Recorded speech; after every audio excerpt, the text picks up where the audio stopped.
สวัสดีครับทุกคนวันนี้ขั้นตอนเฮ็ดเสสวนฝากกดติดตามช่อง YouTube ผมด้วยครับขออนุญาตนะครับที่หมุนขั้นตอนก็เราจะเอาน้ำใส่แล้วก็ต้มเต็นไก่ใส่แล้วก็เอานี่อย่างวะนี่ลูกซีนใส่แล้วก็จะมีนี่เด้อเจ้าเห็ดเข็มเห็ดเข็มกับเส้นเสสวนกับผักกาด อากาศก็จะเป็นแบบนี้ก็จะเป็นแบบตาแบบนี้ด้วยเจ้าเออเป็นเลยเราแค่เรามึงก็แค่เราบ่น่ะแล้วก็ขั้นตอนโอ้เนาะอืมเจ็ดเลยเอาล่าเล่นเลยว่ะเฮ้มีเบียร์เอ็ดอ่ะเก็ส่งควับหินนส่งควันเฮียมาเก็บหินเลี้ยว แล้วก็ปลานี้เลยเจ้า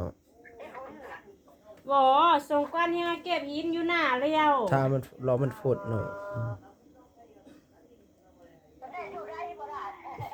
ได้ลูกโม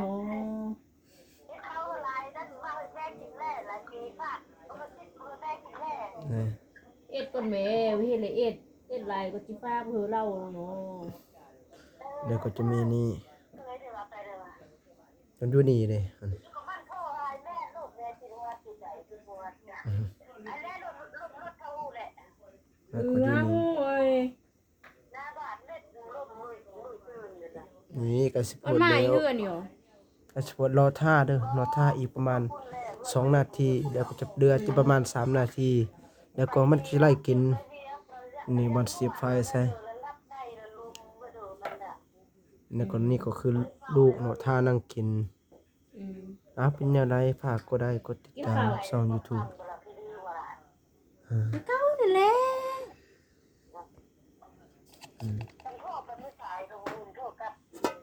แล้วก็ บริเจ้าโทรศัพท์อ่ะ นี่จะ กัน เป็น กัน เครื่องปรุงเนาะสูรสมีเต็มเครื่องปรุงเป็นสูรสด้วยจ้ะ มีเลยสองให้มีเลยสองอ่ะ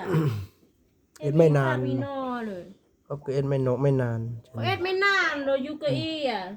ไม่ได้ไปเอ็ดสองอย่าง เขาเอ็ดเขามันเจ้านี่เขาเอ็ดไม่นานหรอก กำลัง แต่จุการเวลไปเอ็ดอะไรมันมื้อนี้ยังไปเอาลีนจูเอ็มเฮือนเตอ มันกำลัง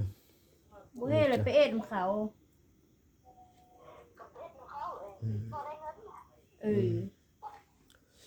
อ เป็นอะไรก็แบบนี้นะฝากกดไลค์กดแชร์ให้ด้วยนะครับฝากกดติดตามช่อง YouTube นะครับไปก่อนบ๊ายบาย